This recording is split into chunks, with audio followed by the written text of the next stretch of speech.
Hello everyone, my self Preeti. Welcome to the channel unique NCERT science classes. बच्चों, जैसा कि हमने अपने लास्ट प्रीवियस वीडियो में यहाँ तक कवर कर लिया था, तो अब हम आगे पढ़ने वाले हैं एक्टिविटी 5.5 लेट अस इन्वेस्टिगेट। हमने अपने पिछले प्रीवियस वीडियो में फिज़िकल चेंज, केमिकल चेंज क्या होते हैं ये हमने पढ़ लिया है, और हमें क्या है टेबल 5.1 इसके बेसिस पे हमें फिल करना था, जो हम इस वीडियो में फिल करेंगे। आप पिछली वीडियो ज़रूर देखें, क्योंकि उसमें मैंने आपको फिज़िकल और केमिकल चेंज के बारे में एक्सप्लोर्ड वे में बताया है, तो उसे सुनकर ही आप आगे इस वीडियो में आएंगे, नहीं तो आपको अच्छी तरह से समझ में नहीं आएगी। ठीक है, देन हम स्टार्ट करते हैं अपना। Let us investigate.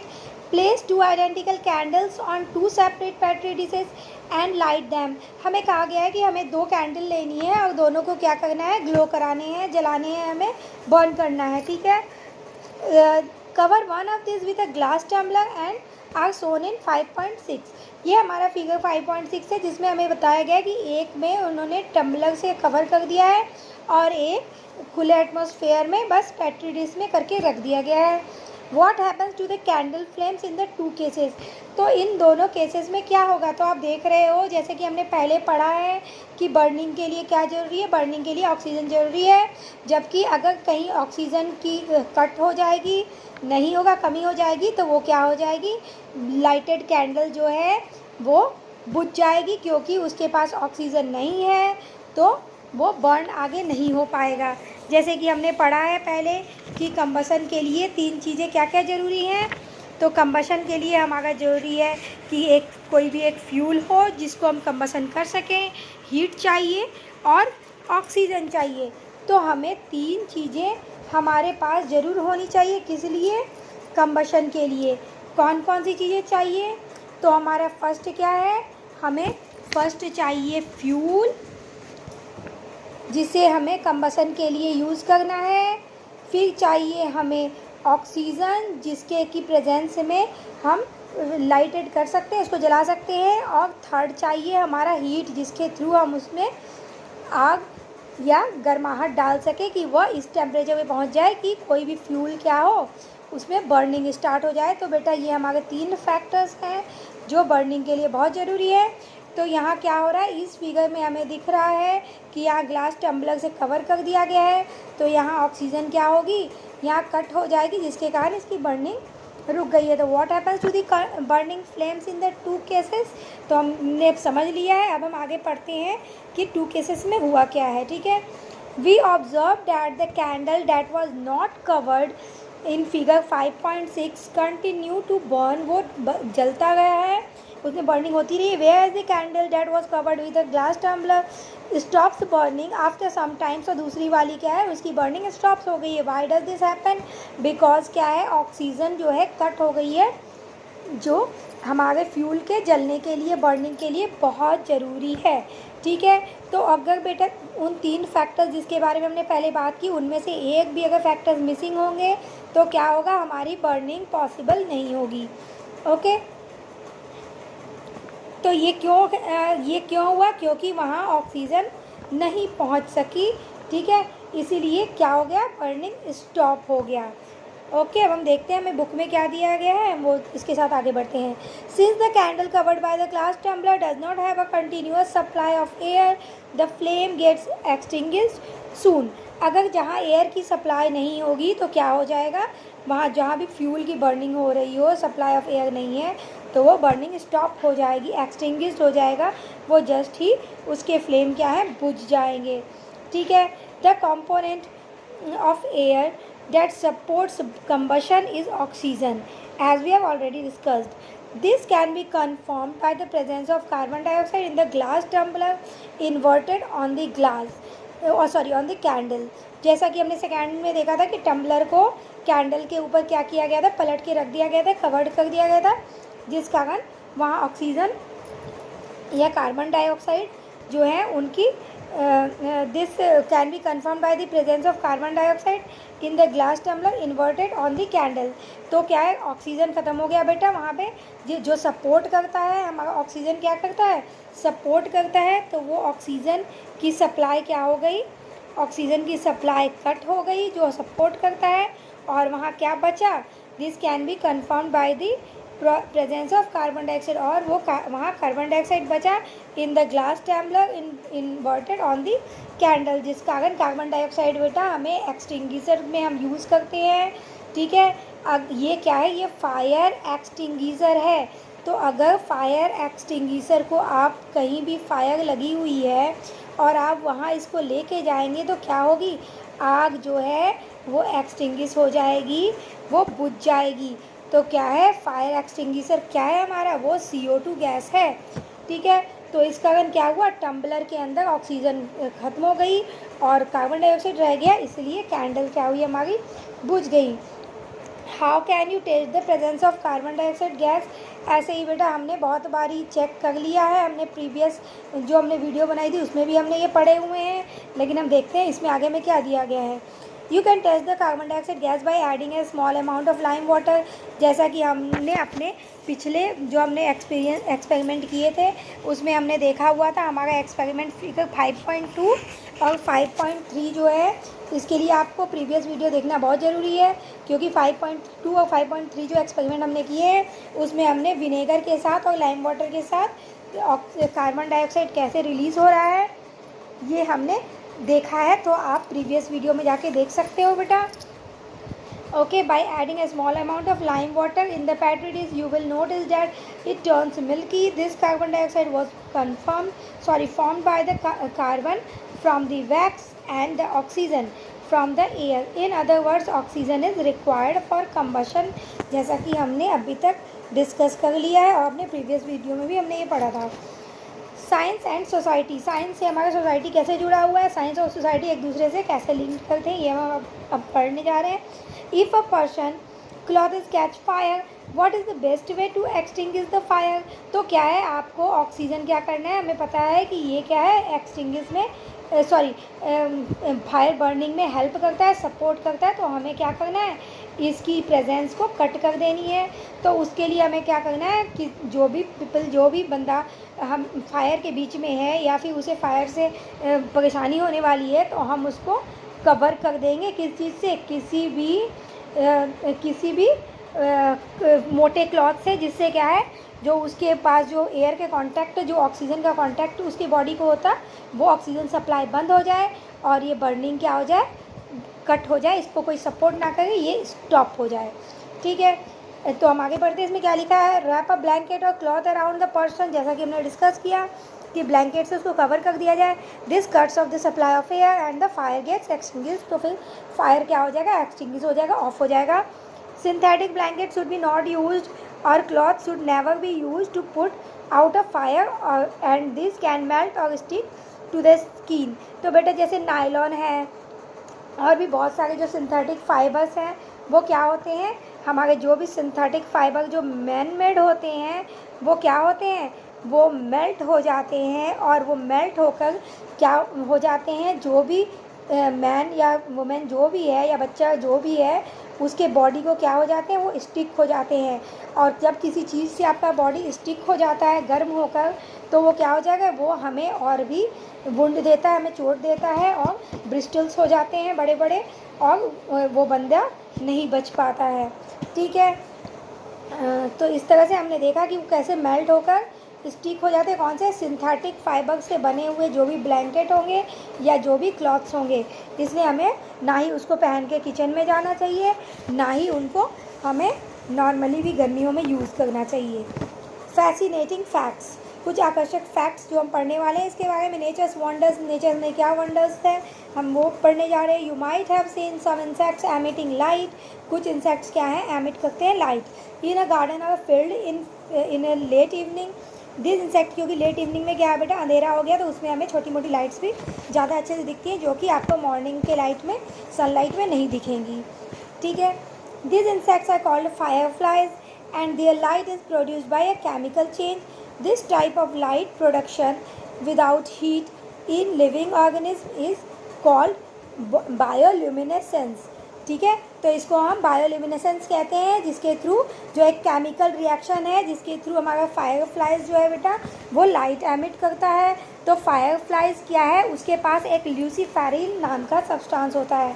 ठीक है, हमारे फायरफ्लाइज के पास क्या है, एक ल्यूसीफेरिन नाम के सब्सटेंस है जो क्या है, वो एक एंजाइम रिलीज़ करते हैं जो ऑक्सीजन के साथ कंबाइन होकर क्या बनाता है, हीट करता है जनरेट। जो हमारा ये आपको ऐसे क्वेश्चन में नहीं आएंगे, ठीक है, कि कौन सा केमिकल वो, कौन सा एंजाइम वो रिलीज़ कर रहे हैं, चाहे उसमें क्या सब्सटेंसेस पाए जाते हैं, ये आपको नहीं पता लगेगा। लेकिन मैं आपको जस्ट यहाँ पे लिखा हुआ है कि इसमें एक केमिकल रिएक्शन होता है, यस केमिकल चेंज होता है, जिस कारण मैं ये आपको एक्सप्लेन कर रही हूँ कि ये केमिकल चेंज है क्या।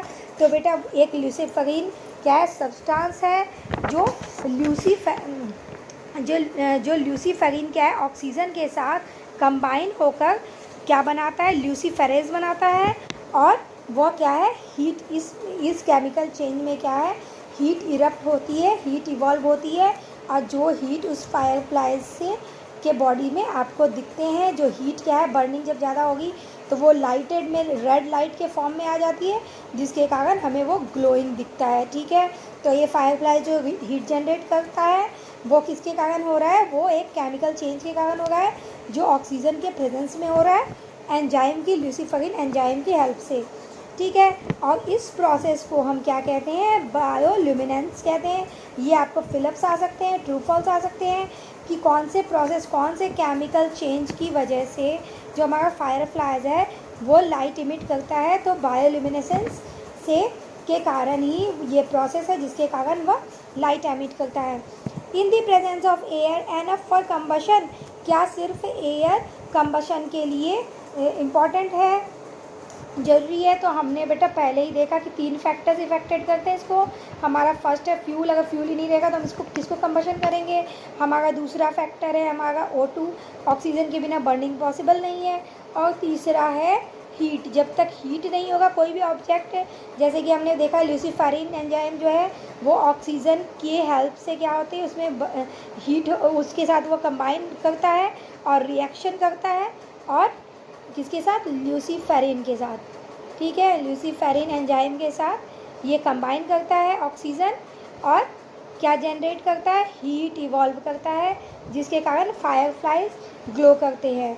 तो वैसे ही हमारे 3 फैक्टर ज़रूरी हैं, इन तीनों के बिना हमारा कंबशन क्या है, पॉसिबल नहीं है। और जो सब्सटेंस उसमें पार्टिसिपेट करते हैं उसको हम कंबस्टिबल सब्सटेंस कहते हैं। We learn about the combustible substances and oxygen are necessary for combustion, as we already discussed. We also know that paper is we also know that paper is a combustible substance, but we can keep it in the air for any length of time without it catching fire. What else is needed to start combustion? तो क्या ज़रूरी है, तो हमें सबसे पहले पता है कि उसके लिए हीट ज़रूरी है, चाहे वो सनलाइट की हीट हो, चाहे हमने जो आप मैच बॉक्स में जो मैच स्टिक रहते हैं उससे आप हीट जनरेट करें। जैसे भी क्या है, हमारे कंबस्टिबल सब्सटेंस जो है उसको क्या चाहिए कंबसन के लिए, उसको हीट चाहिए, चाहे आप कैसे भी दें, एटमॉस्फेयर से दें, चाहे सिंथेटिक आपके मैन-मेड ऑब्जेक्ट से दें। Let us learn about this. तो चलिए पढ़ते हैं इसके बारे में कि इसके बारे में क्या लिखा हुआ है आगे, ठीक है। बट हमने यहाँ डिस्कस कर लिया है तो मोस्ट प्रोबेबली हमें उसमें ज़्यादा डिस्कशन की ज़रूरत नहीं होगी, क्योंकि यही अप्रॉक्स लिखे होंगे। थोड़े बहुत एक्सप्लोर्ड भी हो सकता है या फिर थोड़ा कम हो सकता है। Activity 5.6, let us investigate caution. Perform this activity under the supervision of your teacher or an adult. Hold a piece of paper with a pair of tongs and bring a lighted matchstick to it. It quickly catches fire. Do we say that we need a fire to start the burning process? Yes, we need fire. Yes, ये हम शुरू से ही पढ़ते जा रहे हैं। तो बेटा ये क्या है, ये एक मैग्नीफाइंग ग्लास है, ठीक है।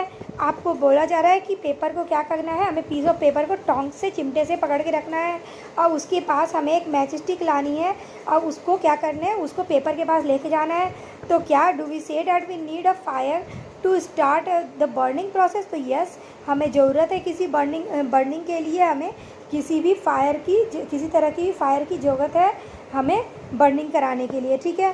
Take another piece of paper using a magnifying glass, focus the sun rays to make the smallest and brightest spot on the paper. अब हमें कहा जा रहा है कि हमें एक मैग्नीफाइंग ग्लास, जैसे कि आपका ये ये जो 5.7 फिगर है इसमें दिखाया गया है कि ये पेपर पीस को इन्होंने हैंड से पकड़ा हुआ है और उन्होंने एक मैग्नीफाइंग ग्लास के थ्रू इसमें सन की हॉट गुजारने की कोशिश की है, जिससे कि क्या है हमारे पेपर में ब्लैक स्पॉट पड़ जा रहे हैं। और जो ये ब्लैक स्पॉट है, जो मैग्नीफाइंग ग्लास में जो सन रेज की हीट आ रही है, वो पेपर इससे होकर पेपर में जा रही है। और आपको पता है बेटा कि कोई भी ऑब्जेक्ट जब आप मैग्नीफाइंग ग्लास से होकर देखते हो तो उसकी इमेज कैसी बनती है, बड़ी बनती है। इट मीन्स वो ज़्यादा जगह पे कवर करता है, तो वो ज़्यादा उसको एब्जॉर्ब कर रहा होता है सनलाइट को, जिसके कारण यह जल्दी क्या हो जाती है, ये हीटअप हो जाता है। ये पेपर जो एक स्पॉट यहाँ ब्लैक बना रहा है, क्योंकि यहाँ पे क्या है, ये डायरेक्ट सनलाइट यहाँ से होके आ रही है और उसको हीट कर दे रही है, जिसके कारण जब ये पेपर बहुत ज़्यादा हीट हो जाएगी तो उसमें क्या होगी, आग जलने लगेगी, उसमें बर्निंग्स होगी। ठीक है, as shown in figure 5.7a, hold it there for some time. इसको थोड़ी देर के लिए हमें पकड़ के रखना है। व्हाट डू यू ऑब्जर्व, तो हम उसमें एक ब्लैक स्पॉट देखेंगे। We observe that the paper starts to emit smoke. तो हमने क्या देखा, हमने देखा, देखिए आपके बेटा इस बार जो है ये जो हमारी एनसीईआरटी बुक है वो बहुत अच्छी आपको दी गई है। जैसा आज तक बात किया जा रहा था, लेकिन बुक्स आपको वैसी नहीं मिल रही थी, लेकिन इस बार है जो कि आपकी बुक आपको पहले क्वेश्चन देती है, आपको सोचने का मौका देती है कि आप प्रिटेंड कर सकते हैं, अपने आंसर ढूंढ सकते हैं। उसके बाद आपको यहाँ पे आंसर भी प्रोवाइड कराई जा रही है। ठीक है, तो आपको कहीं बाहर ढूंढने की ज़रूरत नहीं है, क्योंकि सारा कुछ आपको इस बार बुक में ही दिया हुआ है। We observe that the paper starts to emit smoke and then catches fire. तो आप देखोगे कि यहाँ जो स्पॉट बन जाएगा, ब्लैक स्पॉट, और उससे थोड़ी थोड़ी धुएँ निकलने लगेंगे, क्योंकि उसका टेम्परेचर बढ़ रहा होता है, वो अपने इनिशियल टेम्परेचर में पहुँच रहा होता है। And then catches fire, thus we find that a substance can burn even without fire. तो विदाउट फायर भी उसमें क्या है, बर्निंग हो सकती है। हमें क्या है, कहीं से भी उसको हीट देना है। ठीक है, what do we explain this change, तो आप इस चेंज को कैसे एक्सप्लेन करेंगे। ठीक है, तो वो भी हमें नीचे दिए हुए हैं, हम उसको पढ़ते हैं। तो बेटा हमने जैसे ही ऊपर हमने यहाँ पढ़ा हुआ था कि do we say that we need a fire to start the burning. तो हमें फायर की तो ज़रूरत है ही, लेकिन वो फायर सिर्फ आपका मैच स्टिक हो ये ज़रूरी नहीं है, ये मैच स्टिक हो ये ज़रूरी नहीं है, वो सन की हीट भी हो सकती है। कहीं से भी आपको बस उसमें क्या देनी है, हीट देनी है, जिससे वो अपने टेम्परेचर जितने में उसमें बर्निंग स्टार्ट होनी चाहिए वो उसे वहाँ तक पहुँचा दे। ठीक है, how do we explain this change, तो चलिए हम अपने इस आंसर को भी यहाँ देख लेते हैं। Explain focusing sun rays on the paper heats it in the temperature of the paper increase with time. After some time the paper becomes so hot that it starts burning. तो आपको ये answer भी यहाँ से मिल गया, कैसे आप इसको एक्सप्लेन करेंगे, कैसे उसमें बर्निंग स्टार्ट हुई। ठीक है, तो यहाँ तक आपका ये आंसर बन गया। The minimum temperature at which substance catches fire is called ignition temperature. तो बेटा ये आपके फिलअप्स भी बन सकते हैं, ट्रू फॉल्स भी बन सकते हैं, कि और क्वेश्चन से भी बन सकते हैं कि इग्निशन टेम्परेचर है क्या। तो आपका यहाँ से होगा the minimum temperature at which substances catches fire. तो सबसे कम टेम्परेचर जितने में भी क्या है, जो भी आपका फ्यूल है वो क्या है, अपने इग्निशन पे पहुँच जाए, कि बर्निंग इतने पे पहुँच जाए कि जिससे उसमें बर्निंग पॉसिबल हो सके, जिसमें वह अपने अंदर बर्निंग का प्रोसेस स्टार्ट कर दे, उससे उस फ्यूल का इग्निशन टेम्परेचर कहते हैं। ठीक है, तो हमारा इग्निशन टेम्परेचर क्या है, the minimum temperature in which a substance catches fire is called ignition temperature. Since the temperature of the lighted match stick was already higher than the ignition temperature of the paper. तो हमारे match stick बेटा जैसे कि उसमें क्या है, सारे fire के लिए जो भी सब्सटेंसेस जरूरी होते हैं वो सारे इसमें मैच स्टिक के माउथ पे आपके लगे होते हैं, जिस कारण ये मैं अभी आपको नहीं पढ़ाऊँगी, नहीं तो ये क्या है प्रोसेस, ये आप 10th में पढ़ोगे। ठीक है, तो क्या है उस कारण इसका इग्निशन टेम्परेचर क्या है, बहुत ज़्यादा होता है पेपर्स के मुकाबले, इसलिए पेपर जल्दी मैच स्टिक से बर्निंग पेपर में स्टार्ट हो जाती है जैसे ही आप उसको लगाते हो। It caught fire almost immediately, बहुत जल्दी उसमें आग पकड़ लेता है। So we can conclude that the combustion process to occur there 3 requirements. इसमें 3 रिक्वायरमेंट्स है, combustible substance also called fuel, जो कि हमारे वुड भी हो सकता है, कोल भी हो सकता है, पेट्रोल भी हो सकता है, डीजल भी हो सकता है, जो भी है ये सारे हो सकते हैं हमारे फ्यूल में। ठीक है, और ऑक्सीजन तो आपको पता ही है कि ऑक्सीजन इम्पॉर्टेंट है, और heat that allows the fuel to reach its ignition temperature. और हीट भी क्या है, मोस्ट इंपॉर्टेंट है, हीट, ऑक्सीजन और कंबस्टिबल सब्सटेंस। तो ये देखिए, आपको ये डायग्राम इसका बनाने के लिए आ सकता है क्वेश्चन में कि फायर ट्रायंगल शो करें, तो आपको ये तीनों ऑक्सीजन, हीट और फ्यूल को शो करना है। तो चलिए आगे बढ़ते हैं इसके साथ ही, ठीक है। 4 can physical and chemical changes occur in the same process. क्या फिजिकल और केमिकल चेंजेस दोनों सेम प्रोसेस की तरह ही होता है? What changes take place when a candle is lit? Let us explore. क्या चेंजेस होते हैं जब कैंडल लीड करता है, मीन्स ग्लो करता है, और उसको हम एक्सप्लोर करने जा रहे हैं एक्टिविटी 5.7 में, think, pair and share. Look at the figure 5.9. Analyze that what students are discussing about the burning candle. What do you think? The wax melts and evaporates. तो यहाँ बच्चे क्या है बेटा, एक दूसरे के साथ डिस्कशन कर रहे हैं और देख रहे हैं कि क्या हो रहा है, ठीक है। तो डिस्कशन में इन्वॉल्व है। एक बच्चा सोच रहा है द वैक्स मेल्ट्स एंड इवापोरेट्स, कि वैक्स क्या है, कैंडल यहाँ इन्होंने ब्लो की है, यहाँ लीड किया है इन्होंने कैंडल को, तो वो सोच रहे हैं, ये बच्चा सोच रहा है कि क्या वैक्स मेल्ट होता है और इवापोरेट हो जाता है। दूसरा बच्चा सोच रहा है I think the wax burns and new substances are formed. दूसरा बच्चा सोच रहा है कि ये जो कैंडल है, ये जो वैक्स से बना हुआ कैंडल है, क्या वो बर्न होकर और दूसरा सब्सटेंस बना रहा है। May be the wick draws up the liquid wax. क्या ये बत्ती, जो इसकी जो बत्ती निकली हुई है, कैंडल है, कैंडल के ऊपर बेटा बत्ती तो बनी होती है ना धागे की, तो वो इसको विक कह रहे हैं। तो बोले क्या ये विक जो है ये लिक्विड वैक्स को ऊपर की तरफ ड्रॉ कर रहा है, खींच रहा है क्या। अब ये नेक्स्ट वाले जो बच्चे हैं, एक और ये गर्ल सोच रही है wax melts, flows and solidifies in different shapes. क्या वैक्स मेल्ट होगा और फ्लो होकर ये दूसरे शेप में सॉलिडिफाइज हो जाएगा, क्या दूसरे शेप में इसको हम सॉलिड में फिर से बन जाएगा ये। क्योंकि जैसा कि आपने देखा होगा मेल्टिंग के बाद वैक्स क्या है, अगर आप उसको हैंड से मोल्ड कर दो तो फिर से उसी शेप पे आपको मिल सकते हैं। मे बी ये बच्ची बोल रही है, सबकी डिस्कशन सुन के शायद ऐसा हो सकता है। तो हम देखते हैं, इन बच्चों ने इतने सारे डिस्कशन किए हैं, आप भी अपने बच्चों के साथ, अपने क्लासमेट्स के साथ डिस्कशन कीजिए, इससे आप अच्छे से और एक्सप्लोर कर पाएंगे। What changes occur when a candle burns? तो जब कोई कैंडल जलता है, बर्न होता है, तो क्या होता है। The wax of the candle melts, is carried up the wick and evaporates due to the heat of the flame. तो क्या जब कैंडल को की वैक्स को जब गर्म करते हैं हम, तो क्या वो मेल्ट होता है, या क्या अपने साथ विक को भी ख़त्म कर देता है। एंड इवापोरेट्स, और इवापोरेट हो जाता है due to the heat of the flame, जो फ्लेम वो जल रही है जिसके कारण मेल्टिंग पॉसिबल हो रही है। तो क्या वो कैंडल जो मेल्ट हो रहा है वो क्या उसके साथ क्या विक भी, जो उनकी जो बत्ती है वो भी इवापोरेट हो जा रही है गर्म करके। गर्म होने के कारण the vapour of the wax burns to produce a flame. तो क्या वेपर जो है वैक्स का, जो जिससे कि कैंडल बना हुआ है, वो वैक्स का वेपर क्या है, फ्लेम प्रोड्यूस कर रहा है। The melting of wax, melting, जो वैक्स की मेल्टिंग हो रही है, इट्स सॉलिडिफिकेशन, उनकी जो सॉलिडिफिकेशन हो गई है, पहले मेल्टिंग होगी फिर वो ठंडी होकर क्या हो जाएगा, फिर उसमें सॉलिडिफिकेशन हो जाएगा।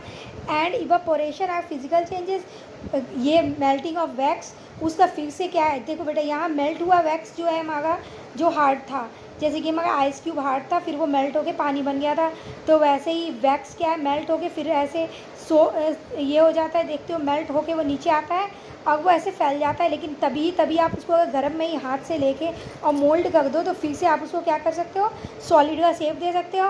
एंड इवापोरेट्स, और वो फिर इवापोरेट हो जाता है। तो आपको पता है अगर कुछ भी इवापोरेट हो जा रहा है और आप उसके ऊपर कोई सब्सटेंस, कोई लीड रख दो तो क्या होगा, वो लीड ढक्कन पे क्या है, इवापोरेट होके उसके वाटर ड्रॉपलेट्स आ जाएंगे या वैक्स के ड्रॉपलेट्स वहाँ आ जाएंगे, जिसको आप फिर से, वो जब ठंडे होंगे तो फिर से वो क्या हो जाएंगे, फिर से वैक्स के फॉर्म में आ जाएंगे। ठीक है, पहले गैसियस फॉर्म में इवापोरेट होंगे, फिर ये ठंडे होके फिर से वैक्स का फॉर्म ले लेंगे। तो क्या ये सारे आपके फिजिकल चेंज है? तो यस, ये सारे हमारे फिजिकल चेंज है। ठीक है, the burning of vapour on the other hand, जबकि बर्निंग जो वेपर की हो रही है, जो वेपर हमारा ऊपर जा रहा है उसकी जो बर्निंग हो जा रही है, जो कि आपके ऑक्सीजन के प्रेजेंस में ही पॉसिबल है, इज़ अ केमिकल चेंज, वो केमिकल चेंज है। ठीक है, तो इस तरह से हमें ये पता लग रहा है कि कैंडल की बर्निंग में क्या हो रहा है, फिज़िकल चेंज भी हो रहा है और आपका केमिकल चेंज भी हो रहा है। तो बेटा ये आपके लिए बहुत इम्पॉर्टेंट फैक्ट है कि कोई एक आप प्रोसेस बताइए जिसमें फ़िज़िकल और केमिकल दोनों चेंजेस हमें देखने को मिल रही है। तो हमारा उसका आंसर होगा कि कैंडल की बर्निंग जो है, कैंडल की बर्निंग में बेटा आपको फ़िज़िकल और केमिकल दोनों चेंज शो हो रहे हैं। जैसा कि आप कैंडल को वैक्स को फिर से मोल्ड करके और सॉलिडिफाई करके दूसरे शेप में बना सकते हो। जैसे कि मान लो ये कैंडल है आपका और ये मेल्ट होके जो ऐसे आपको लिक्विड में आपको लिक्विड में मिल रहा है, लिक्विड फॉर्म में आप इसको फिर से मोल्ड करके आप इसको गोल शेप दे सकते हो। ठीक है, आप अगर दिए के शेप में देना चाहो तो आप वो भी अगर गरम में आप उसको मोल्ड करो, थोड़े से वो उसकी टेम्परेचर कम हो जाए तो आप इसकी मोल्डिंग कर सकते हो किसी भी शेप में। अगर सॉलिडिफिकेशन करना चाहते हो तो आप इसकी सॉलिडिफिकेशन भी कर सकते हो। तो जैसे हमने देखा था वाटर आपको 3 स्टेट में मिल रहे थे, सॉलिड, लिक्विड और इवापोरेशन के बाद गैसियस स्टेट में, वैसे ही हमारे क्या है वैक्स भी क्या है सॉलिडिफाइज कर सकते हो। इसको गर्म करने पे इसको मेल्टिंग भी हो सकती है और ये वैक्स क्या है इवापोरेट भी होता है। तो हमारे वाटर के साथ आप इसकी भी आपको देख सकते हैं कि ये इस स्टेट चेंज कर रहा है और इसमें फिजिकल चेंज और केमिकल चेंज दोनों देखने मिल रहे हैं। This shows that the burning of candle involves both physical and chemical change. Now a scientist the candle you will have just observed that has long been an object of curiosity for several scientists, including Michael Faraday, who made significant contributions several areas in science in the 19th century. Faraday delivered a series of lectures called Chemical History of a Candle. Faraday believed that the candle was the perfect object to introduce scientific study through it. He discussed differences between various physical and chemical changes like melting, vaporization and combustion. तो 19th century में बेटा Michael Faraday ने क्या है कहा कि candle जो है फिजिकल और केमिकल चेंजेस को स्टडी करने के लिए सबसे इम्पॉर्टेंट आप उसको यूज़ कर सकते हो। बहुत अच्छा फैक्टर है ये, जिसके ज़रिए आप केमिकल और फिजिकल चेंजेस को समझ सकते हो, क्योंकि इसमें दोनों चेंजेस दिखाए गए हैं। और उन्होंने केमिकल हिस्ट्री ऑफ कैंडल पे लेक्चर दिया था कितने सेंचुरी में, 19th सेंचुरी में, और इनका नाम क्या था साइंटिस्ट का, माइकल फैराडे। ठीक है, आग चेंजेस परमानेंट, और इन्होंने कहा था कि कैंडल को आप लेकर कंबशन के लिए आप बच्चों को इससे अवेयर करा सकते हो। आग चेंजेस परमानेंट, क्या चेंजेस जो होते हैं परमानेंट होते हैं। तो बेटा कुछ जो फिज़िकल होंगे वो आपके परमानेंट नहीं भी हो सकते हैं, और लेकिन जो केमिकल वाले होंगे वो तो परमानेंट हो जाते हैं। ठीक है, once something has undergone a change can we get it back its original form. तो कुछ को आप ओरिजिनल फॉर्म में नहीं पा सकते हो, लेकिन कुछ को हम पा सकते हैं। चलिए, हमें तो पता है कि हमारे जो NCERT वालों ने इस बार जो बुक बनाई है उन्होंने क्वेश्चन के साथ आंसर भी दिया है। ठीक है, think again about all the changes that we have discussed और talked about so far, in which of this we get back the object और substance in the form we started with. ठीक है, तो हमने जिससे स्टार्ट किया था, आपने पहले 5.1 टेबल भी हमारा था, उसमें भी हमने देखा था रिकॉर्ड योर ऑब्जर्वेशन। तो उसमें हमें ऑब्जर्वेशन अपने करने हैं, तो हम इसको अपने 5.2 और 5.1 को एक साथ करेंगे, क्योंकि अब हमने फिजिकल और केमिकल चेंज को अच्छे से पढ़ लिया है। तो हमारा मेल्टिंग आइस क्यूब्स क्या है बेटा, ये चेंज है। ठीक है, कि आइस क्यूब का मेल्टिंग हो जा रहा है और वो वाटर में चेंज हो जा रहे हैं। The original state can be brought back. तो ये ऐसा आप फिर से क्या है आइस से वाटर पा सकते हो। चॉपिंग वेजिटेबल जो है उसका हम नहीं पा सकते हैं, क्योंकि जो वेजिटेबल आपने एक बार में कट करके स्मॉल पीसेस में कट कर दिया वो फिर से आपको होल पोटैटो या होल टोमेटो आपको नहीं मिलेंगे। ठीक है, बॉइलिंग वाटर क्या है, फिर से आप कोल्ड कर दो तो फिर से ये नॉर्मल टेम्परेचर इसका हो जाएगा। मेकिंग पॉपकॉर्न फ्रॉम कॉर्न, आपने कभी नहीं देखा होगा कि कॉर्न हम पॉपकॉर्न से फिर से बना सकते हैं, तो नो। ठीक है, अब इसके साथ हम अपने 5.1 में जा रहे हैं बेटा। आपको यहाँ दिखाए गए 5, 6 से 12 तक। तो आपको जो ये 5.1 हमारा टेबल दिया है वहाँ से सारे चेंजेस ले सकते हो, और हम उसमें अपने ओरिजिनल चीज़ें देखेंगे क्या हो रहे हैं, और वो फिज़िकल है या केमिकल है, ये भी हम इसके थ्रू स्टडी करेंगे। तो इसलिए मैंने आपको प्रीवियस वीडियो में नहीं कराया था, क्योंकि हमें उसको इस वीडियो में देखना था, क्योंकि हम डबल काम एक ही चीज़ के लिए क्यों करें, और आधे अधूरे पढ़ाई के साथ वो आपको समझ नहीं आता। इसीलिए हम फिर से बैक टू बैक अपने इस पेज पे आ गए जिसमें हमारा 5.1 है। ठीक है, some changes around us observed around us. तो हमारा मेल्टिंग आइस क्यूब है, तो बेटा आप क्या देखोगे इसमें, आप ऑब्जर्व क्या करोगे मेल्टिंग आइस क्यूब में, मेल्टिंग आइस क्यूब में हम ऑब्जर्व करेंगे हमारा ये ऑब्जर्वेशन क्या था। हमारा ऑब्जर्वेशन था you might observe various changes happening around us, some of them are listed, जो आप देखते हो, ठीक है। Something is changing in each case, तो आप देखते हो मेल्टिंग आइस क्यूब, तो हमारा आइस क्यूब क्या है, मेल्ट होकर क्या है, वाटर में चेंज हो जाता है, ठीक है। हमारा आइस क्यूब वाटर में चेंज हो जा रहा है, ठीक है। चॉपिंग वेजिटेबल क्या है बेटा, स्मॉल पीसेस में चेंज हो जा रहे हैं, ठीक है। इट टेक्स टाइम, अगर मैं राइट कर रही हूँ तो बेटा ये वीडियो फिर बहुत बड़ी हो जाएगी, इसलिए मैं आपको बस बोल के बता देती हूँ, ठीक है। और मैं साथ साथ आपको ये फिजिकल और केमिकल चेंज भी बताऊंगी। तो ये मेल्टिंग आइस क्यूब बेटा जो अब रिवर्स हो सकता है और इसमें कोई भी न्यू सब्सटेंस नहीं बन रहा है, तो ये फिजिकल चेंज है। चॉपिंग वेजिटेबल भी एज इट इज़, इसमें कोई न्यू सब्सटेंस नहीं बन रहा है, तो ये भी हमारा फिजिकल चेंज है। बॉइलिंग वाटर भी फिजिकल चेंज है, क्योंकि इसमें वाटर ही रहता है, कुछ और नहीं बन जाता। और बॉइलिंग वाटर क्या है हमारा, ये वाटर को हमने बस बॉयल किया है एज इट इज़, तो बस इसकी बॉइलिंग हुई है, ये वाटर क्या है वैसा का वैसा ही रह जा रहा है, ठीक है। इसमें बस बॉइलिंग हुई है। मेकिंग पॉपकॉर्न फ्रॉम कॉर्न, तो इसमें क्या है टेस्ट में चेंज हो जाएगा इसका, ठीक है। ये क्या है आपको फ्लफी दिखने लगेगा, ये फ्लफी हो जाएगा। और ये भी कैसा है बेटा, ये हमारा फिज़िकल और केमिकल चेंज दोनों है, क्योंकि फिज़िकल चेंज में ये है कि आपने पॉपकॉर्न को कॉर्न में चेंज किया है, ठीक है। ये रहेगा हमारा पॉपकॉर्न ही, लेकिन क्या है लेकिन हम इसको केमिकली चेंज भी इसलिए हो रहा है क्योंकि इसके आप इसको केमिकल चेंज ही कर लो, क्योंकि क्या है इसमें हमारे स्मेल भी चेंज हो रहे हैं, ठीक है। ये इसमें हमारा जैसा कि हमने पढ़ा था स्मेल भी चेंज हो रहे हैं इसमें, और इसका टेस्ट भी चेंज हो रहा है। और हमें पॉपकॉर्न क्या है, कौन से पॉपकॉर्न मिल रहा है, ठीक है। तो ये केमिकल और फिजिकल दोनों होगा, ठीक है। लेकिन इसमें टेस्ट चेंज हो रहा है, जैसा कि हमने देखा हमारा कैंडल भी क्या है बेटा, वो हमारा फिजिकल और केमिकल दोनों चेंज शो कर रहा है। Cutting a piece of paper, तो ये हमारा फिजिकल चेंज है, ठीक है, क्योंकि हमारा पेपर ही रहेगा, इसकी बर्निंग नहीं हो रही है, ठीक है। तो ये क्या है छोटे पीसेस में हमने ऑब्जर्व किया, ये कटिंग करने पे हमारे ये छोटे पीसेस में कन्वर्ट हो जाएगा, ठीक है। अब हमारा adding beetroot extract to water, तो बेटा ये भी आपका फिजिकल चेंज है, क्योंकि आपने क्या है आपने बीटरूट में क्या किया, बीटरूट एक्सट्रैक्ट टू वाटर में हमने बीटरूट एक्सट्रैक्ट मिला दिया है। तो क्या है हमारा जो है ये दोनों ही, अगर हम जो भी हम चीज़ ले रहे हैं इसमें कोई केमिकल रिएक्शन नहीं हो रहा है, क्योंकि जो हमें मिलेगा उसमें बीटरूट और वाटर दोनों रहेंगे, कुछ और नहीं मिलना है। बर्निंग वुड भी क्या है बेटा, ये बर्निंग हो चुकी है वुड की, तो ये केमिकल चेंज है, क्योंकि बर्निंग के बाद क्या है ऑक्सीजन भी वुड के साथ कनेक्ट हो जाएगा और हमें इसके एसेस मिलेंगे, जो कि न्यू प्रोडक्ट है, ठीक है, हमें इसके एसेस मिलेंगे।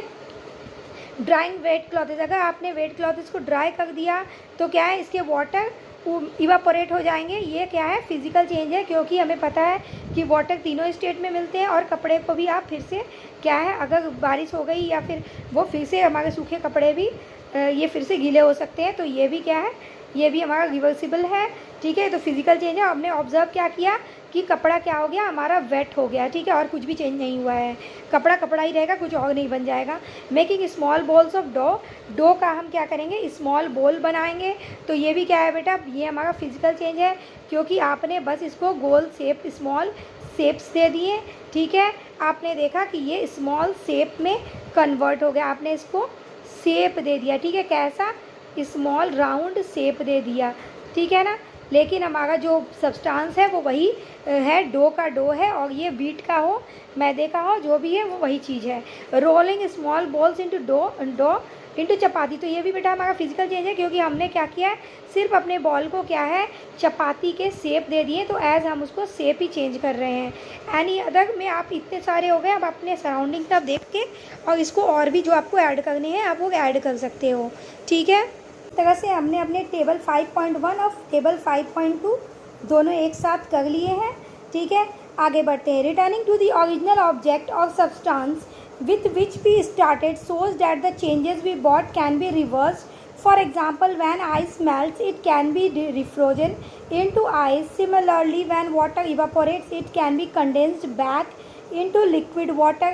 जैसा कि हमने देखा कि आइस क्यूब क्या है मेल्ट होने के बाद फिर से ये वाटर में कन्वर्ट हो जाता है, और वाटर गैसियस स्टेट में जाने के बाद फिर से जाकर एज अ क्लाउड ये क्या है कंडेंस्ड हो जाता है, ठीक है।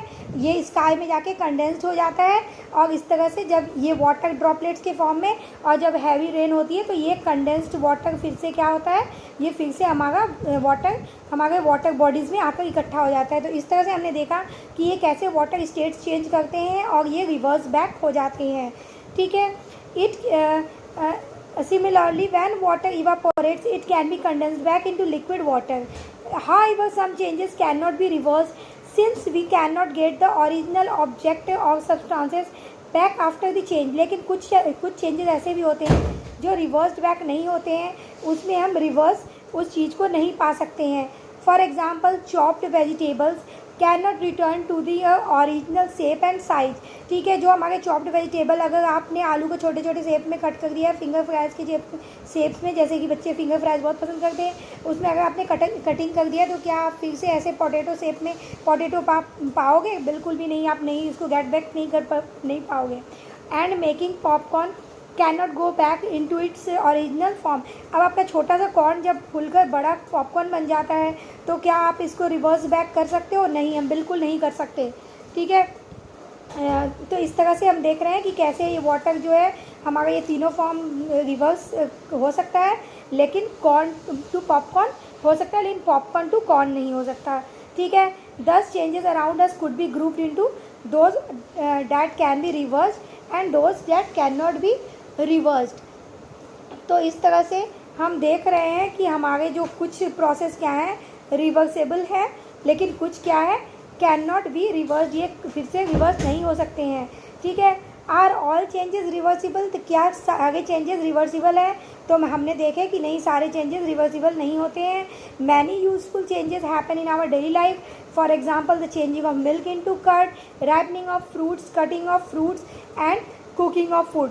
तो बेटा हमारा ये मिल्क इनटू कर्ड है, रैपनिंग ऑफ फ्रूट है, ये क्या है? ये हमारा केमिकल चेंज है, ठीक है, केमिकल चेंज है ये। जबकि ये कटिंग ऑफ फ्रूट है, ये हमारा फिज़िकल चेंज है। ये फिज़िकल चेंज क्या है? कुछ रिवर्सिबल हो जाते हैं, कुछ नॉन रिवर्सिबल होते हैं, लेकिन इनमें कोई नया ऑब्जेक्ट नहीं बनता है, ठीक है। Can you think of some other desirable changes happening around you? कुछ आपके ऐसे चेंजेस के आप बारे में कह सकते हो जो कि आप चाहते हो और होता है, लेकिन कुछ अनडिज़ायरेबल भी है जो हम नहीं चाहते हैं लेकिन फिर भी वो हो जाता है, ठीक है। On the other hand some changes may be undesirable, ठीक है। तो अनडिज़ायरेबल चेंजेस भी हमारे सराउंडिंग में होते हैं, such as the rusting of iron. जैसे कि रस्टिंग ऑफ आयरन, बेटा अगर कोई भी आयरन का ऑब्जेक्ट है, इंस्ट्रूमेंट है, अगर उसकी रस्टिंग हो जाती है तो वो हमारे लिए यूज़लेस हो जाता है, हमें वो फिर से ख़रीदने पड़ते हैं, ठीक है। तो ये क्या है? ये हम चाहते नहीं हैं लेकिन फिर भी हो जाता है, तो ये है हमारा रस्टिंग ऑफ आयरन जो अनडिज़ायरेबल चेंज है। और द डिके ऑफ फूड, अगर फूड ख़राब हो जाता है तो वो भी अनडिज़ायरेबल है, because it's during its storage a change that is undesirable in some situation may be desirable in other situation, for example decomposition of food. अब जब हमारा फूड डिकम्पोज हो जाता है, can be very useful in converting food waste into compost. तो जब वो compost में चेंज हो जाता है तो वो हमें एज अ फर्टिलाइज़र बहुत हेल्प करता है अच्छे कॉर्न के ग्रो के लिए, ठीक है। हमारे कॉर्न के ग्रो के लिए, अच्छे क्रॉप के ग्रो के लिए ये बहुत ही डिज़ायरेबल होता है, ये हमें बहुत ही अच्छा लगता है, क्योंकि खाना तो वेस्ट हो ही चुका है, लेकिन जब वो डिकम्पोज हो जाएगा तो वो एज ए कंपोस्ट हम यूज़ कर सकते हैं, ठीक है। Some changes occurring over the years due to human activity. कुछ चेंजेस क्या है बहुत सालों के बाद होते हैं बेटा, जिसमें ह्यूमन एक्टिविटी इन्वॉल्व होती है। Can have a long term environmental impact, जो हमारे इन्वायरमेंट को इम्पैक्ट डालता है, उस पर असर डालता है। For example the increased consumption of fuels in cars, trains, aeroplanes etc, ये सबसे निकलने वाले जो पॉल्यूटेड एयर है वो हमारे इन्वायरमेंट को काफ़ी इम्पैक्ट डालते हैं और वो हम पे भी इम्पैक्ट डालता है। लेकिन ये क्या है, इसके कॉजेज़ भी हम इंसान ही हैं और ये इम्पैक्ट भी हम पे ही डालता है, ठीक है। In increasing the amount of carbon dioxide in the atmosphere, इन सब जो हम आप कार ड्राइव कर रहे हैं, ट्रेन ड्राइव कर रहे हैं, एरोप्लेन ड्राइव कर रहे हैं, इससे क्या हो रहा है हमारे एटमोसफेयर में CO2 का जो क्वांटिटी है वो बढ़ता जा रहा है। इससे drying of paint on walls, doors and furniture ETC, ठीक है, जिसका इन पे भी इम्पैक्ट पड़ रहा है। रिलीजेज मैनी सब्सटेंसेस जिससे आप अगर पेंट कर रहे हो वॉल्स पे तो उनमें जब CO2 का इफ़ेक्ट पड़ता है तो उनके कलर चेंज हो जाते हैं। डोर्स पे और फर्नीचर पे, इन सब पे क्या है, उनके कलर्स को क्या है, ये ख़राब कर देता है अगर ये ज़्यादा क्वांटिटी में हमारे एटमॉस्फेयर में है तो। ठीक है, releases many substances through evaporation, इससे क्या है बहुत सारे सब्सटेंसेस क्या है इवापोरेट हो जाते हैं और इवापोरेट होकर ऊपर चले जाते हैं। जैसे कि आपके पेंट में अगर आप कैल्शियम हाइड्रोक्साइड जो कि हमारा लाइम वाटर है बेटा उसको यूज़ करते हो और जब आप इसमें CO2 जो हमारा एटमॉस्फेयर से आ रहा है तो वो जब उसके कांटेक्ट में आ जाता है तो वो हमारा वाटर क्या है उसका चला जाता है और उसकी कलर क्या है वो कैल्शियम कार्बोनेट बना देता है जो कि मिल्कीन कलर हो जाता है। ठीक है, तो इस तरह से आप देख सकते हो कि कैसे वो हमारे इम्पैक्ट डालता है हमारे एटमॉस्फेयर पे और पेंट के वॉल्स के पेंट पे, डोर्स के पेंट पे और फर्नीचर के पेंट पे। Releases many substances through evaporation causing atmospheric pollution, और जिसके कारण हमारा एटमॉस्फेयर पॉल्यूटेड हो जाता है, उसमें पॉल्यूशन हो जाती है। तो नेचुरल चेंजेस तो कुछ हमारे सराउंडिंग में चेंजेस हो रहे होते हैं जो बहुत स्लो हो रहे होते हैं। ठीक है, जैसे कि वेदरिंग ऑफ रॉक्स है, रॉक्स का सैंड में चेंज हो जाना है बेटा, बड़े बड़े रॉक्स का। Have you seen हिप्स of sand soil and stones lying on the at the base of mountains, तो आपने देखे हैं कभी कभी माउंटेन्स के नीचे में बेस पे क्या है सैंड, स्टोन और सॉयल इकट्ठे रहते हैं, जो आपको फिगर 5.10a में दिखाया गया है, जो हम आगे देखेंगे। These are found by these are called sediment, जैसा कि अगर किसी भी तलछट में कोई चीज़ जमी होती है तो हम उसको सेडिमेंट कहते हैं।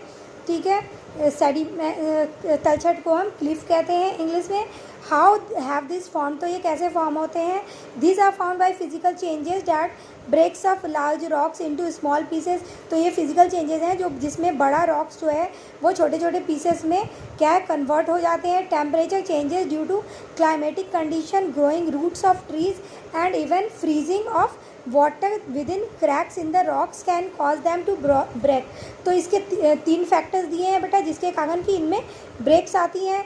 तो वो क्लाइमेटिक कंडीशन के कारण हो सकती है, कभी बहुत ज़्यादा गर्मी, कभी बहुत ज़्यादा हैवी रेनफॉल हो सकता है, कभी बहुत ज़्यादा ठंडी, तो ये क्लाइमेटिक कंडीशन के कारण हो सकते हैं। ग्रोइंग रूट्स ऑफ ट्रीज़, अब जो हमारे पहाड़ों पे हैं बहुत घने घने पेड़ कभी हो जाते हैं, उनके रूट्स बहुत ज़्यादा फैलने के कारण क्या है उनमें ब्रेक्स आ जाती हैं। या changes due to water within cracks in the rocks, और कभी कभी इवन फ्रीजिंग ऑफ वाटर, कभी कभी क्या है हमारे जो रॉक्स में जो इन दोनों के कारण जो होल्स और पोर्स हो जाते हैं, उन पोर्स में, उन गड्ढों में, पिट्स में क्या है वाटर फील हो जाते हैं, और ये वाटर क्या है धीरे धीरे करके हमारे माउंटेन्स में अंदर फैलते हैं, जो कि फ्रीजिंग जब ठंडी आती है तो ये फ्रीज हो जाते हैं, और जब ये फ्रीज होकर ज़्यादा जगह फिर कंज्यूम करने के लिए अपने चारों तरफ को क्या है उनमें जगह उनको कम मिलती है और वो फिर फैलते हैं, तो वो रॉक्स क्या हो जाता है ब्रेक का कारण हो जाता है। तो इस तरह से हमने देखा कि कौन कौन से फैक्टर्स आपको ये क्या कहते हैं हाउ हैव दिस फॉर्म, तो सेडिमेंटेशन के लिए और वेदरिंग ऑफ रॉक्स के लिए कौन कौन से फैक्टर्स हैं कॉजेज़। तो हमारा पहला फैक्टर है हमारा क्लाइमेटिक कंडीशन, दूसरा है ग्रोइंग रूट्स ऑफ ट्रीज़, और तीसरा है फ्रीजिंग ऑफ वाटर। ठीक है, विद इन क्रैक्स, हमारे क्रैक्स में, रॉक्स के क्रैक्स में अगर ये फ्रीजिंग हो जाती है तो ये उनके कॉजेज़ हैं ब्रेक के। ठीक है, तो ये आपको यहाँ से आंसर इसके मिल जा रहे हैं, वेदरिंग ऑफ रॉक्स कैसे हो रहा है। ठीक है, मीन्स वो ब्रेकिंग इसकी स्टार्ट कैसे हो रही है। वाटर और chemical present in water can also react with the rocks and cause chemical changes in their composition. अब वाटर में जो केमिकल प्रेजेंट है बेटा, जो बारिश के पानी के साथ भी सराउंडिंग्स में जो पॉल्यूटेड एयर से में जो घुले होते हैं वो वाटर में आकर क्या है एम्बेडेड हो जाते हैं, मिल जाते हैं और उसको पॉल्यूटेड कर देते हैं, जिसके कारण रॉक्स को क्या है केमिकल चेंजेस उसमें देखने को मिलती है और उसकी कॉम्पोजिशन होती है, चेंज हो जाती है। ठीक है, in example of such chemical changes shown in figure 5.10 में हमें बी में ये दिखाए गए हैं। ठीक है, here and originally black coloured rock called basalt, जो यहाँ ब्लैक कलर के रॉक्स हैं उन्हें बेसाल्ट कहते हैं। ठीक है, आपको ये क्वेश्चन मिल सकते हैं कि ब्लैक कलर रॉक को आप क्या कहते हो, तो बेसाल्ट है वो। विच कंटेंट्स आयरन, जिसमें आयरन होते हैं क्योंकि उसमें ब्लैक कलर कंटेनिंग है। Has chemically change to produce और रेड कलर लेयर, और वह केमिकली चेंज होता है किसमें, रेड कलर लेयर में। The red colour is result of the iron oxide, वो कि आपने रस्टिंग पहले पढ़ा है कि रस्टिंग में क्या है, आयरन ऑक्साइड बन जाती है, उसमें क्या है, आयरन पे रेड ब्राउनिश कलर का लेयर चढ़ जाता है। तो आप यहाँ फिर से पढ़ रहे हो कि यहाँ भी क्या है, उनकी रस्टिंग हो रही है, उस पर रॉक्स पे क्या है, सरफेस पे रेड कलर चढ़ जा रहा है। Red surface was exposed for a long time to water और एयर कंटेनिंग वाटर वेपर। हमारे वाटर वेपर में क्या है, वाटर वेपर के ज़रिए वाटर और आपके एटमॉस्फेयर में क्या है, एयर है, ये दोनों जब आयरन के कांटेक्ट में आते हैं तो हमारे आयरन की रस्टिंग हो जाती है। ठीक है, this physical and chemical changes in rocks are collectively called weathering. तो ये फिजिकल चेंज और केमिकल चेंज जो हो रहे हैं, जैसे कि बड़े सा स्टोन जो है छोटे स्टोन में चेंज हो गया, तो फिर सैंड में चेंज हो गया, तो ये क्या है बेटा, ये आपका फिजिकल चेंज है। लेकिन वहीं जो ये केमिकल चेंज हो रहे हैं, जिसमें आपने देखा कि ब्लैक कलर में रॉक चेंज हो जा रहा है या फिर उसमें आयरन ऑक्साइड में वो चेंज हो जा रहा है, तो ये क्या हो रहे हैं, ये हमारे केमिकल चेंज हो रहे हैं। तो वेदरिंग जो है वो फिजिकल और केमिकल दोनों चेंजेस का परिणाम है, कॉजेज़ है। ठीक है, उसके कंसिक्वेंसेस के कारण ये वेदरिंग हो रहा है। ठीक है, तो आपके ये आंसर आ सकते हैं कि वेदरिंग के कौन कौन से दो कंसिक्वेंसेस हैं, रीज़न है, तो वो फिजिकल और केमिकल चेंजेज इन रॉक्स में जब फिजिकल और केमिकल चेंजेस देखने को मिलते हैं तो उसमें क्या है, वेदरिंग, उसको कलेक्टिवली फॉर्म में हम कहते हैं। Which eventually leads to the formation of soil, और इस तरह से वो छोटे छोटे टुकड़ों में बढ़ते बढ़ते वो सॉयल में कन्वर्ट हो जाते हैं। इरोजन क्या है, अब हम ये पढ़ेंगे। Have you notice fine and collection of collecting on river beds और इन लेक्स। तो आप देखते होंगे कि फाइन सैंड जो है बेटा वो रिवर बेड्स, रिवर के कॉर्नर्स में जो बेड बन जाता है और लेक्स के कॉर्नर में उनको हम सैंड की लेयर बन जाती है। ठीक है, उनको हम रिवर बेड्स कहते हैं। This sand is formed when rock pebble soil and sediments are broken down and move from one location to another by natural forces like wind blowing water. अब जो भी क्या है, आपने देखा होगा हिल्स, पहाड़ों के पास से ही वाटर निकलती है, ग्लेशियर्स के पास से ही। अब जब यहाँ पे बेटा आपने देखा वेदरिंग होगी तो वो क्या है, क्लिप्स पे, यहाँ जो इसके नीचे तलछट हैं, ये जो हमारा क्लिफ है, यहाँ पे क्या है, जमा हो जाते हैं। और ये क्या है, ये पानी के साथ बहते बहते वो बैंक ऑफ रिवर्स या फिर सी, इन सब में जाकर इसके साइड्स में क्या है, कलेक्टेड फॉर्म में ये रिवर बेड बनाते हैं। ठीक है, और इस तरह से वो आपको उसके बैंक में मीन्स किनारों पे देखने मिलती हैं।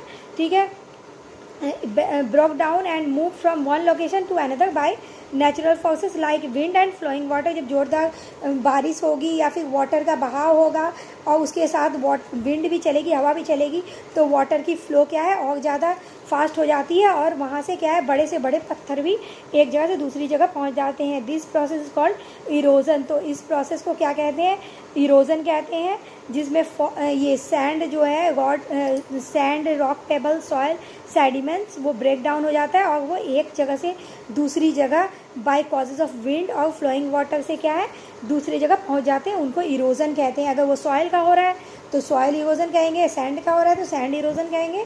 मीन्स इनका एक जगह से दूसरी जगह अपने ऊपर के लेयर से हट के चले जाना। ठीक है, erosion during a land slide is an example of physical change. ये लैंड स्लाइड जो है बेटा, इसमें फिजिकल चेंज के कारण वो होता है, जैसे कि भारी बारिश हो गई तो ये नेचुरल हो रहा है, इसमें कोई केमिकल चेंज नहीं हो रही है, इसीलिए वो उसको फिजिकल चेंज कहा गया है। ये आपके फिलअप्स में आ सकते हैं कि dash during a land slide is an example of physical change.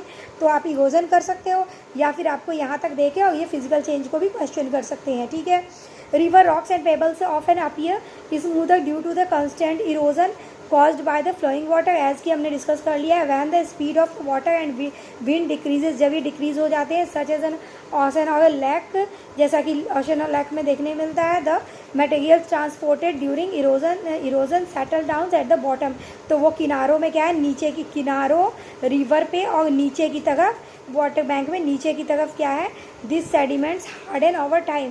और वो बहुत समय तक जब सेडिमेंट में रहते हैं तो वो क्या हो जाते हैं, वहीं पे हार्ड हो जाते हैं एंड बिकम न्यू रॉक्स, और फिर वो हार्ड होकर और नए रॉक्स बनाते हैं और नए रॉक्स में वो चेंज हो जाते हैं। Most of this changes take place over 1000 of year. इनको चेंज होने में बेटा, इनको रॉक्स में चेंज होने में 1000 ऑफ ईयर्स लग जाते हैं and can not be reverse, और फिर ये रिवर्स बैक नहीं होते हैं।